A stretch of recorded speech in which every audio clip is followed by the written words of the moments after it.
The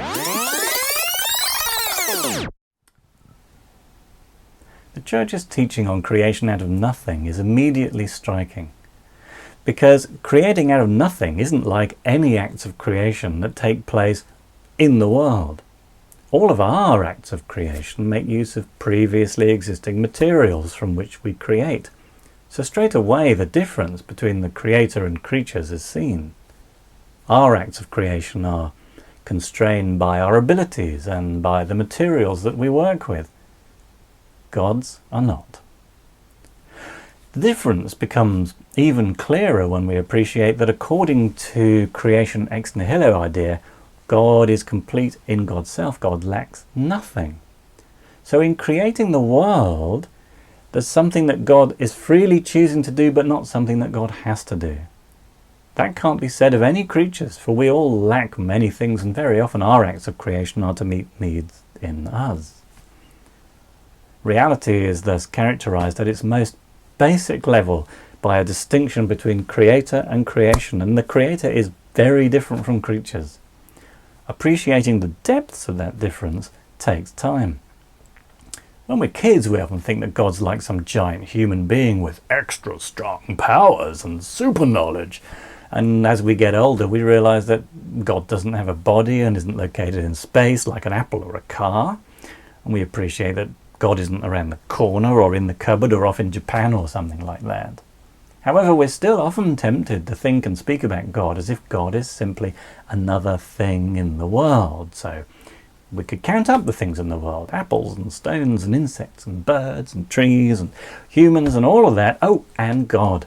But God isn't part of the world. God isn't a particular thing like my cat Monty. And God isn't even a kind of thing like the species of cat. God is utterly unique, unlike anything in the world. Theologians often speak here of divine transcendence. And in this context, God's transcendence simply means that God can't be put in a box with other things. God is beyond our thought and conceptuality. One challenging implication of that is that thinking and speaking about God becomes very difficult. I mean, it's hard enough speaking satisfactorily about things in the world like the beauty of a sunset.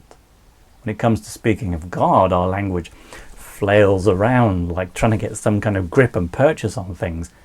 But it was never made for that purpose. It was never made to speak about God, because if you think about it, our languages grew up to help us navigate in the world and find our way around in the world, and they pick out things in the world and actions in the world.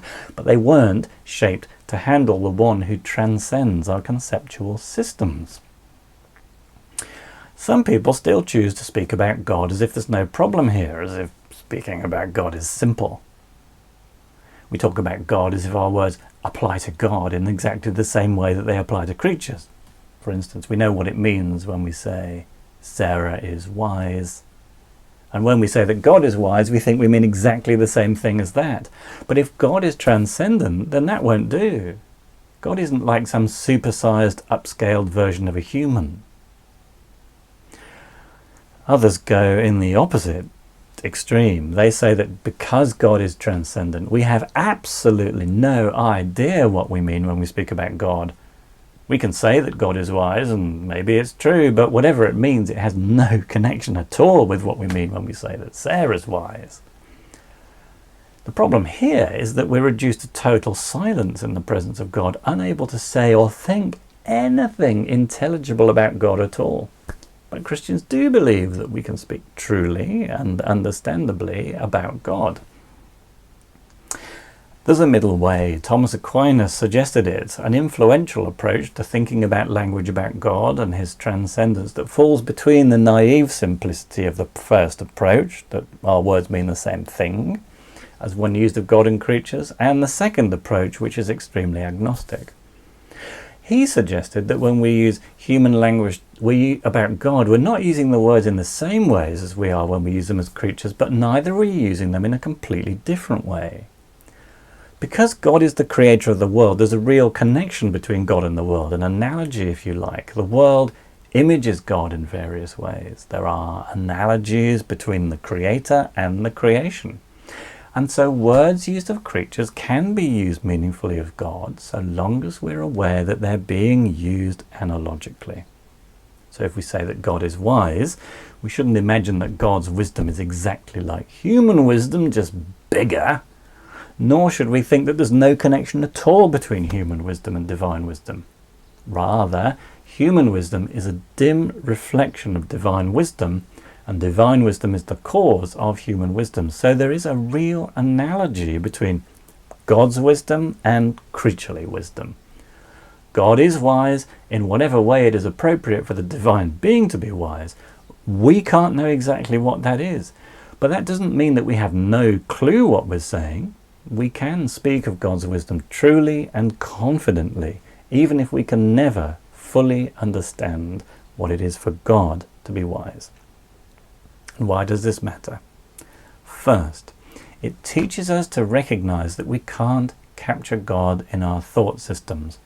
God will always elude our comprehension, and that realization fosters wonder and humility in the presence of eternal mystery. It cautions us against simplistic theology and teaches us to embrace mystery. Secondly, it teaches us that God and creation are not to be collapsed into each other. There is a real distinction between God and the world. Beautiful and mesmerizing and awe-inspiring as the world is, it is not divine. Consequently, it's not to be worshipped as divine. That's the dividing line between many forms of paganism and monotheism. Paganism often, though not always, treats a part of the cosmos or the whole of it as divine and to be worshipped. Nature is God, but that's to treat the creature as the creator and to treat that which is not ultimate as though it were ultimate.